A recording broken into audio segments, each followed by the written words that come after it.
Hello friends, तो आज हम क्या पढ़ने वाले हैं। आज हम क्लास 9 सिविक्स का chapter first what is democracy Y democracy पढ़ने वाले हैं। मैं आज आपको इस वन शॉट वीडियो में पूरा इस चैप्टर का रिवीजन कराने की कोशिश करूँगा। तो आज मैं आपको ये chapter what is democracy and Y democracy आपको मेरे खुद के नोट से पढ़ाऊंगा।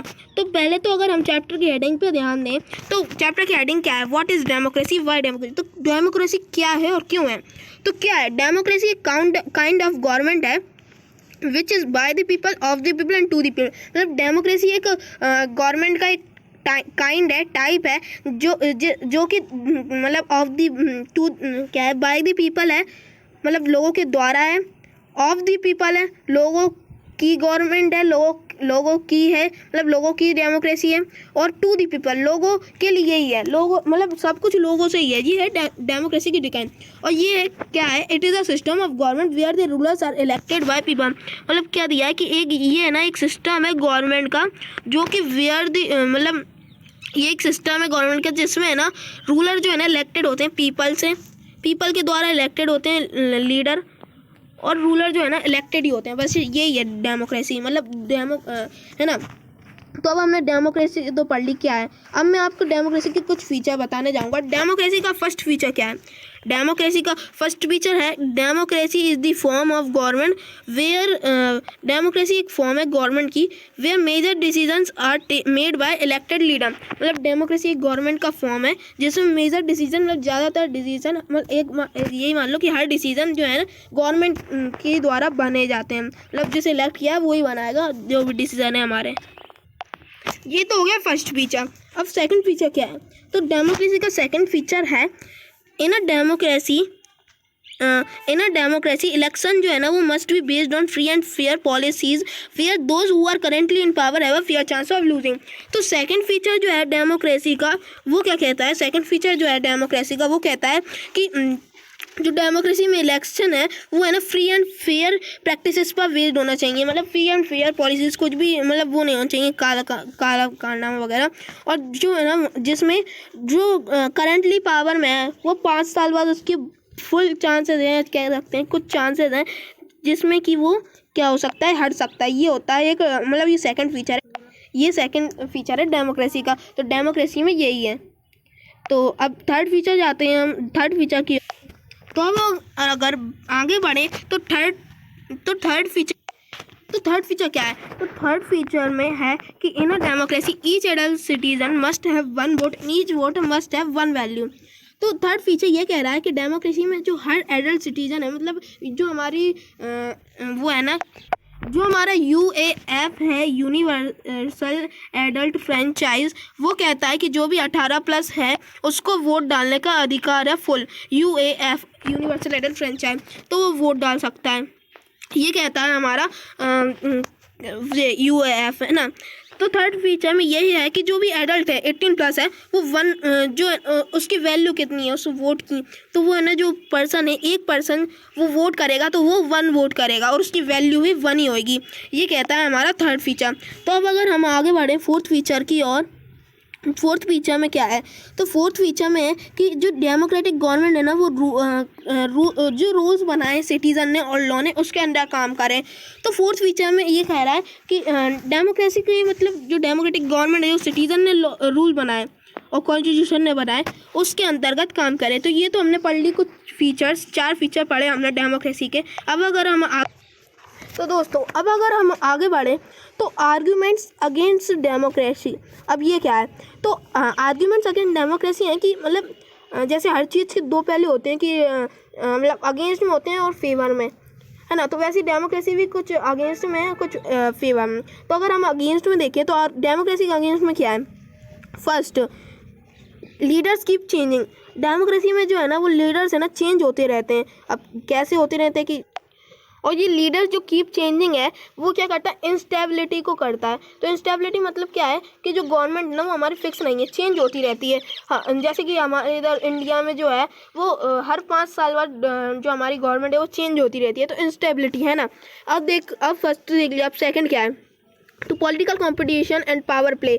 जो हमारे जो इंडिया है वो अब हम सेकंड टॉपिक पॉइंट देखें, political competition and power play. तो इसमें क्या है, तो पॉलिटिकल कंपटीशन अगर हम पहले देखें तो पॉलिटिकल कंपटीशन क्या है, तो पॉलिटिकल कंपटीशन मतलब क्या है कि मतलब हमारे जो पॉलिटिकल जब इलेक्शन होते हैं तो बहुत सारी पार्टीज हैं, कंपटीशन ही कंपटीशन है, हर कोई जीतना चाहता है। तो जो हमारे जो एक डेमोक्रेसी के जो अगेंस्ट में एक बात है कि पॉलिटिकल कंपटीशन है, लड़ाई झगड़े भी होते रहते हैं जिसमें, है ना। और एंड पावर प्ले, तो पावर प्ले क्या है, जिसके पास पावर रहता है उसी का ही जलवा रहता है, उसी के ही मजे चलते हैं। जो पावर मिल जाती है पॉलिटिकल कंपटीशन, जिसके पास पावर है वो जीतता है, मतलब ऐसे गट्टा दिखा के या पैसा ब्राइब या थ्रेटन करके और धमका के और मतलब पैसा दे के धमका के भैया हमें वोट करना है, ऐसे वो जीत जाते हैं। तो ये एक है। और यहाँ पर है ना क्या है, यहाँ पर एक नो स्कोप है मोरालिटी के लिए, कि यहाँ पर तो वो सिद्धांत वगैरह कुछ है नहीं, ह्यूमैनिटी वगैरह कुछ है नहीं, सब जीतना चाहते हैं और मतलब कोई किसी का देखते नहीं है अच्छा बुरा और सब बुरे काम कर रहे हैं, ये सब चल रहा है। तो ये क्या है, पावर प्ले पैसों का ही पूरा खेल है, पैसों से ही सब अपना कमाल दिखाते हैं। तो ये तो हमने देखा, ये हो गया सेकंड। अब हम अगर आगे बढ़ें तो थर्ड क्या है, डिले इन डिसीजन मेकिंग। तो ये एक आर्ग्यूमेंट है डेमोक्रेसी का कि जो डिले डिसीजन मेकिंग है ना उसमें डिले हो रहे हैं। क्यों हो रहे हैं, तो डिले मतलब क्या है, डिले मतलब लेट होना। तो लेट हो रहा है डिसीजन मेकिंग, डिसीजन लेट बन रहा है। क्यों बन रहा है, क्योंकि हमारी जो पावर में है वो डेमोक्रेसी वो कहेगी कि हमें रूल लाना है, पर जो अपोजिशन में दूसरे हैं वो उसे एक्सेप्ट नहीं करते और लोग सब बहुत सारे आर्गूमेंट्स होते हैं, डिबेट्स होते हैं, इसलिए जो डिसीजन मेकिंग है वो डिले होता है। ये एक आर्गूमेंट है डेमोक्रेसी का अगेंस्ट में। अब फोर्थ आगे बढ़े तो बैड डिसीजन। तो ये क्या, तो हम बैड डिसीजन क्या है, तो बैड डिसीजन मतलब गलत फैसले। अब ये क्या है, तो जो इलेक्टेड जो हमारे लीडर हैं जिन्हें पब्लिक ने इलेक्टेड किया, वो कभी कभार नहीं जान पाते कि पब्लिक का मत क्या है, जो हमारी पॉपुलेशन है, जनता है, वो क्या चाहती है। तो वो है ना अपने हिसाब से कुछ डिसीजन ले लेते हैं जो कि पब्लिक के लिए हार्मफुल हो सकते हैं, खतरे में हो सकते हैं, जो पब्लिक के लिए सही नहीं है, वो ख़राब डिसीजन है। क्योंकि उन्हें तो क्या पता, वो तो इलेक्ट हो गए, अब उन्हें क्या पता कि पब्लिक पहले चाहती थी वो कर दिया, अब चाहती है तो वो तो नहीं पता ना। तो ये बैड डिसीजन है। अब अगर आगे बढ़ें तो fifth, lack of knowledge in ordinary people. तो जो ऑर्डिनरी पीपल होते हैं ना उनमें लैक ऑफ नॉलेज। तो डेमोक्रेसी में ये एक सबसे बड़ा वो आर्गूमेंट है अगेंस्ट में डेमोक्रेसी कि लैक ऑफ नॉलेज है। जो नए जो मतलब भैया वगैरह हैं वो जानते नहीं हैं, ऑर्डिनरी पीपल जानते नहीं हैं, उनके पास नॉलेज की कमी है कि कौन सी पार्टी सही है और कौन सी गलत है। वो फैसला नहीं कर पाते, डिसाइड नहीं कर पाते कि कौन सी अच्छी है और कौन सी बुरी। तो ये तो हमने देखे कि अब ये क्या है, हमने देखे आर्गूमेंट्स अगेंस्ट डेमोक्रेसी। अब हम देखेंगे आर्गूमेंट्स फॉर डेमोक्रेसी। मतलब जैसे मैंने कहा था ना दो पहलू, तो दूसरा पहलू है आर्गूमेंट डेमोक्रेसी के लिए। तो इसमें क्या है, तो आर्गूमेंट अगेंस्ट डेमोक्रेसी हम देखें तो इसमें फर्स्ट पॉइंट क्या है, अकाउंटेबल गवर्नमेंट। तो अकाउंटेबल गवर्नमेंट क्या, तो हमने अभी तक देखे पूरी अगेंस्ट में आर्गूमेंट। अब अगर हम डेमोक्रेसी के फेवर में भी तो कुछ आर्गूमेंट है ना। तो अकाउंटेबल गवर्नमेंट क्या है, तो ऐसा ज़रूरी थोड़ी है कि जो भी डिसीजन ले गवर्नमेंट वो बैड हो, गुड भी है, कुछ डिसीजन होते हैं लेकिन सारे नहीं। तो अकाउंटेबल गवर्नमेंट मतलब गवर्नमेंट अच्छी है, पब्लिक के हित में डिसीजन लेती है, जो पब्लिक चाहती है वो पब्लिक के फ़ायदे में। अगर हम आगे बढ़ें तो सेकेंड क्या है, क्वालिटी इन डिसीजन मेकिंग। तो क्वालिटी डिसीजन मेकिंग में क्वालिटी है, तो ये क्वालिटी ऑफ डिसीजन मेकिंग है क्या। अब ज़रूरी थोड़ी ना है कि मतलब जो हमने देखे आर्ग्यूमेंट्स अगेंस्ट डेमोक्रेसी कि मतलब जो डिसीजन है वो मतलब जो डिसीजन मेकिंग है वो डिले हो रहे हैं, ख़राब हो रहे हैं, लेकिन क्वालिटी भी तो है उनमें। अगर एक जो हमने इलेक्टेड लीडर है वो गलत हो सकता है, लेकिन हर थोड़ी जो आर्ग्यूमेंट्स होते हैं उनके जैसे भले ही डिले होता है हमारा कोई भी डिसीजन, लेकिन उसमें क्वालिटी तो है, वो अच्छा डिसीजन है। अब इतनी सारी डिबेट होती है, इतनी सारी मीटिंग होती है, हर एक लेट करता है, जो अपोजिशन है वो भी कुछ बताती है, जो बताती है तो उससे इम्प्रूव होता है उसमें, और जिससे डिसीजन की जो क्वालिटी है ना वो इम्प्रूव होती है। अब हम अगर आगे बढ़े तो डिजॉल्व्स कॉन्फ्लिक्ट। तो ये थर्ड फीचर है। तो डिजॉल्व्स कॉन्फ्लिक्ट ये एक्चुअली गलत लिखा है, तो ये डिजॉल्व्स नहीं रिजॉल्व होना चाहिए। तो डिजॉल्व्स कॉन्फ्लिक्ट है ना। तो अब रिजॉल्व्स कॉन्फ्लिक्ट मतलब क्या है, जो गवर्नमेंट है ना वो कॉन्फ्लिक्ट रिजॉल्व करती है। क्यों करती है, क्योंकि सिटीजन के पास हमारी कॉन्स्टिट्यूशन ने इतने सारे राइट्स दिए हैं, तो जो हमारी जो गवर्नमेंट है इतने सारे राइट्स हैं, तो वो रिजॉल्व होते हैं सबके कॉन्फ्लिक्ट। और हमने आगे बढ़े तो फोर्थ क्या है, डिग्निटी ऑफ सिटीज़न। तो डिग्निटी ऑफ सिटीज़न क्या है, तो अब डिग्निटी ऑफ सिटीजन क्या है? डिग्निटी ऑफ सिटीजन मतलब सेल्फ रिस्पेक्ट ऑफ सिटीजन। जो गवर्नमेंट है ना वो सेल्फ रिस्पेक्ट करती है सिटीजन का, भले ही वो पुअर हो या मतलब एजुकेटेड हो, लीस्ट एजुकेटेड, उसके पास एजुकेशन नहीं है, लेकिन वो जो गवर्नमेंट है ना वो उसे रिचों की तरह और एजुकेटेड की तरह कुछ मतलब जो उसका स्टेटस है वो प्रोवाइड करती है। तो होगा डिग्निटी ऑफ सिटीजन। अब फिफ्थ, मिस्टेक करेक्शन। अब मिस्टेक करेक्शन क्या है? तो अब ये मिस्टेक करेक्शन क्या है? मिस्टेक करेक्शन का मतलब है कि जो गवर्नमेंट, हमारे पास इतने सारे अधिकार हैं, तो जो कॉन्फ्लिक्ट होते हैं वो होते हैं, मतलब जो मीटिंग होती है उसमें भले ही डिले होता है, लेकिन उससे क्या होता है कि मिस्टेक जो है वो करेक्ट होती है। और लीडर्स कीप चेंजिंग, जो आर्गूमेंट तक चेंज रहते हैं। अगर किसी लीडर ने अगर गलत दे दिया तो लीडर चेंज होगा तो वो उसे मिस्टेक को सुधारेगा ना, तो ये मिस्टेक करेक्शन। तो हमने ये देखे कुछ arguments for democracy and against democracy. अब हम आगे बढ़ें तो हम आगे बढ़े तो अब यहाँ पे आता है कि यहाँ पर कुछ स्टोरी दी गई है, जैसे कि फर्स्ट स्टोरी जो है वो पाकिस्तान की है। अब पाकिस्तान में क्या हुआ था? तो जो 1999 की बात है, जनरल परवेज मुशर्रफ एक मिलिट्री कमांडर था, जो है ना रातों रात पाकिस्तान में पाकिस्तान में प्राइम मिनिस्टर बन गया था। तो military commander general Pervez Musharraf था, उसने ना खुद को रातों रात प्राइम मिनिस्टर घोषित कर दिया था 1999 में। वो पहले मिलिट्री कमांडर था क्यों, और है ना उसने मीडिया को जवाब के दिया कि उसने ना एक रिफरेंडम कराया, जिस रिफरेंडम पब्लिक ने कहा कि हाँ भैया हमें जनरल परवेज मुशर्रफ चाहिए। लेकिन जब पब्लिक से बात हुई तो रिफरेंडर जैसा पब्लिक ने कहा कि कोई भी रिफरेंडम नहीं हुआ है ना। तो ये एक मतलब बहुत बड़ा धोखा हुआ था, तो रिफरेंडम कुछ भी नहीं हुआ। अब हम अगर आगे बढ़ें तो उसने ना कॉन्स्टिट्यूशन को है ना अमेंड किया था, और उसने एक वो कर दिया था लॉ कि नेशनल असेंबली को और स्टेट असेंबली को कभी भी डिसमिस कर सकता है किसी भी टाइम, है ना।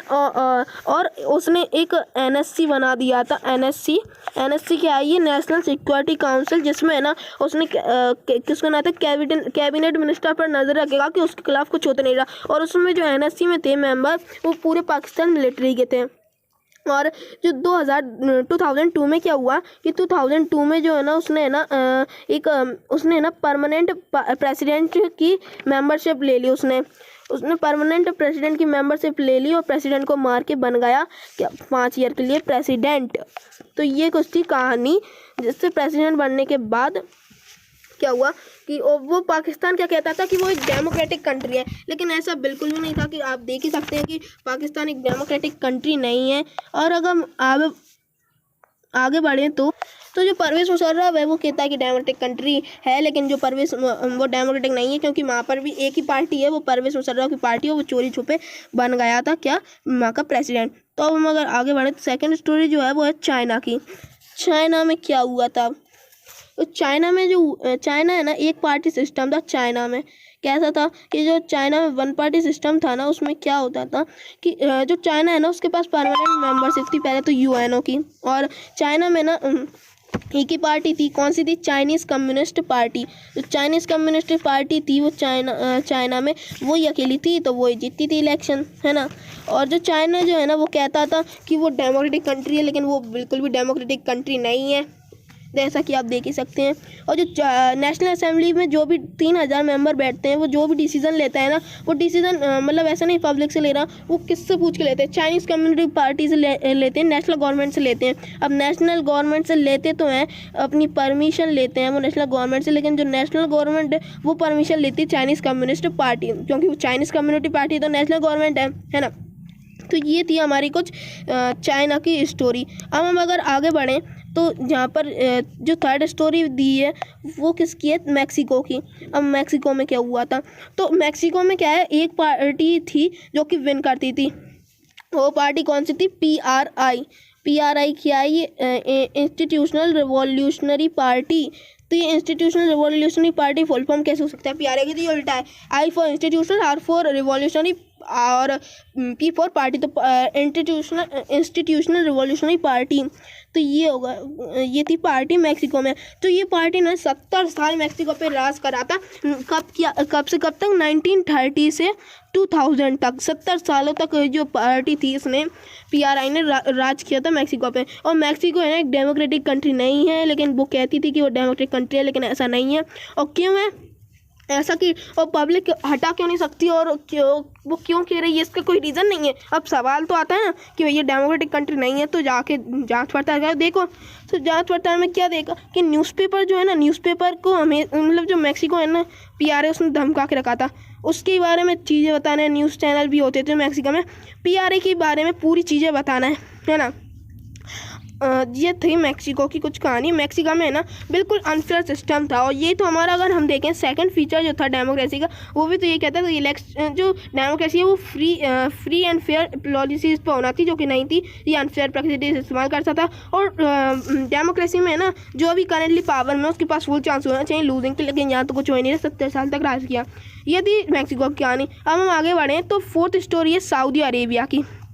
अब सऊदी अरेबिया में क्या हुआ था, तो सऊदी अरेबिया में जो है ना वुमेन के पास वोटिंग राइट बिल्कुल नहीं थे। पूरे वर्ल्ड में जो वुमेन के पास वोटिंग राइट आए 1950 में, लेकिन सऊदी अरेबिया में जो वुमेन के राइट्स आए वो कब आए 2015 में, है ना। अब वुमेन जो है ना उसके पास कोई भी वोटिंग राइट 2015 तक नहीं थे। वुमेन किसी को भी वोट नहीं कर सकती थी। वुमेन है ना म्यूनसिपैलिटी में वोट नहीं कर सकती। सऊदी अरेबिया और पूरी इस्लामिक कंट्री थी। अब हम आगे बढ़ते हैं तो हम अगर आगे बढ़ें तो फिफ्थ स्टोरी किसकी है। फिफ्थ स्टोरी है एस्टोनिया। अब एस्टोनिया में क्या हुआ था, एस्टोनिया में रशियन माइनॉरिटी रहती थी और रशियन माइनॉरिटी को पास कोई वोटिंग राइट नहीं थे। तो ये हो गई एस्टोनिया कहानी, छोटी सी थी। अब सिक्स्थ स्टोरी जो है फिजी। अब फिजी में क्या हुआ था, तो फिजी में जो है ना प्लांटेशन क्रॉप क्या की जाती थी, ग्रोन प्लांटेशन क्रॉप होती थी, ठीक है। फिजी में प्लांटेशन क्रॉप होती थी। और जो इंडियन को है ना वो फिजी में इंडियंस पर है ना सेंड किए जाते थे, इंडियंस को फिजी में लेबरिंग के लिए क्यों किया जाता था। अब ये तो पूछना ही मत, हाँ अब क्या ही कर सकते हैं। तो लेबरिंग के लिए इंडियंस को सेंड किया जाता था। फिजी में ना इंडिया के जो लोग रहते थे ना उनको वोट नहीं, मतलब वोट तो देने दिया जाता था, ऐसा नहीं था कि वोट नहीं दिया जाएगा जैसे रशियन माइनॉरिटी के साथ हुआ था। लेकिन यहाँ पर वोट तो दिया जाता है, लेकिन उनकी वोट की वैल्यू कितनी थी, 1/3 वैल्यू। अब ये कोई बात हुई, मतलब जब इंडिया के 3% लोग जब कुछ करेंगे, इंडिया के जो 3% लोग हैं वो जब मतलब 3% नहीं, मतलब जब 3 जो पर्सन है वो वोट करेंगे कि भाई भैया हमें ये चुनना है, तब जाके एक वोट होगा। और भैया अगर जो फिजी का अगर कोई आदमी है वो वोट कर दे तो वो तो भैया उसका तो राज ही चलेगा। अब यही तो हो गई ना गड़बड़ की, इंडिया की तो अब कुछ बात ही फॉलो नहीं की गई ना, यही तो हो गया चक्कर। तो ऐसा कुछ था। तो फिजी में जो है ना 1% वोट नहीं मिलता था, 1% 1 वोट 1 वैल्यू। जबकि अब ये हो गई कुछ फिजी की कहानी इस टाइप की थी। और अगर हम देखें तो हमारा जो थर्ड फीचर था डेमोक्रेसी का वो क्या था, तो थर्ड फीचर जो था हमारे डेमोक्रेसी का वो यही कहता था कि जो सिटीज़न के पास जो एडल्ट है सिटीज़न वो 1 वोट होना चाहिए, उनकी 1 वैल्यू। लेकिन ऐसा फिजी में बिल्कुल नहीं था, हम देख सकते हैं। अब हम अगर आखिरी स्टोरी के ऊपर बढ़ें तो आखिरी स्टोरी क्या है, आखिरी स्टोरी है 7th स्टोरी किसकी है, जिम्बाब्वे की। तो इसे हमें पढ़ना है। तो जिम्बाब्वे क्या है, जिम्बाब्वे की स्टोरी में क्या हुआ, when Zimbabwe independent in 1980 ruling party, जब जिम्बाब्वे ना 1980 में इंडिपेंड हुआ तो उसकी रूलिंग पार्टी उस टाइम कौन थी, ZANU PF, ये नाम है ZANU PF ये पार्टी। और ZANU PF जो पार्टी है ना वो जिम्बाब्वे कब से रूल कर रही थी, 1980 से 2017 तक, मतलब टोटल 37 ईयर तक, 37 साल तक उसने जो है रूल किया किस पर, जिम्बाब्वे पर। तो और जो लीडर था ना ZANU PF पार्टी का वो कौन था, रॉबर्ट मुगाबे था सारे कार्यकर्ताओं का नेता ZANU PF पार्टी का। तो अब क्या हुआ था, ZANU पार्टी जो है ना वो फेवरेट पार्टी थी जिम्बाब्वे पीपल की, इसलिए वो 37 साल तक टिकी रही। अब पता नहीं कैसे हट गई, ये तो पूछना ही मत।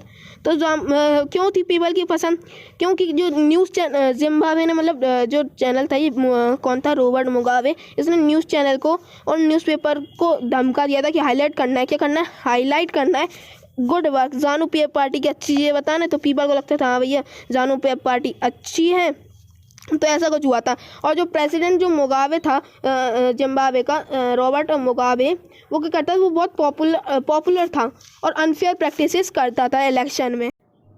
तो ये हमने देखी जिम्बाब्वे की स्टोरी। अब यहाँ पर हमारा जो चैप्टर है वो एंड होता है। यहाँ पर कुछ क्वेश्चन 2 क्वेश्चन दिए गए हैं जिसमें फीचर दिए गए हैं डेमोक्रेटिक गवर्नमेंट के, क्या फीचर हैं क्या नहीं है। अगर आप चाहें तो पढ़ लेना, ऐसे ही हैं, ज़्यादा कुछ है नहीं उनमें, ईजी से ही हैं। तो यहाँ पर हमारा चैप्टर ख़त्म हो चुका है। अगर वीडियो पसंद आई हो, समझ में आया हो चैप्टर इस वन शॉट रिवीजन में, तो चैनल को सब्सक्राइब करना और लाइक करना। Thank you.